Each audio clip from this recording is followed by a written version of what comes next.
basically you're saying that you and your friends and your family are in danger even though you live in an affluent area. Is that correct?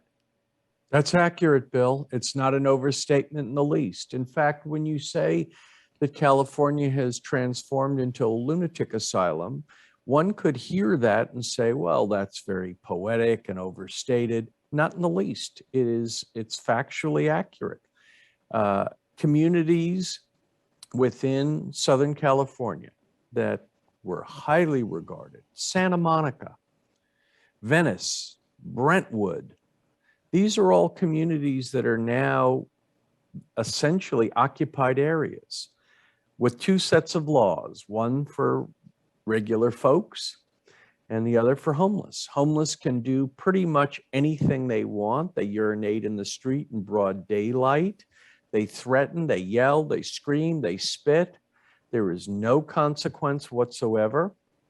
And this is now what has become of life in Southern California, and I understand it's no better in Northern California. Well, San Francisco is a disaster. But let's take Santa Monica, for example, okay? Because I know Santa Monica very well. You got to have a lot of money to buy a place in Santa Monica, okay? You bet. It's a small area, has its own police agency. They're not, correct. The LAPD is not there.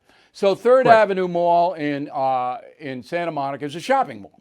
And people go there. Street Promenade, right, that's accurate. Right. And it's about 2 blocks away from the ocean, but there's plenty of people outside, outdoor cafes, this and that. And I always used to go down there and we have some dinner and this and that.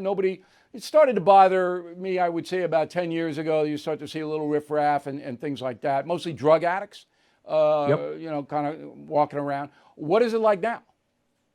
Well, first of all, the stores are closed. It is the homeless have adopted an audacity that is simply hard to describe unless you see it. In other words, 10 years ago, if you saw a homeless person on your porch or something, you'd simply ask them to move. They might ask you for $1 for coffee and they would move. But in today's world, if you see a homeless person on your porch and you ask them to move, they simply respond by saying, I'm not going to move, you move. I belong here, you don't belong here. Now, if you complain to the city in any way, shape, or manner, no matter how politely, again, Mr. O'Reilly is right. Bingo, you are a racist. They don't even allow you to finish the sentence.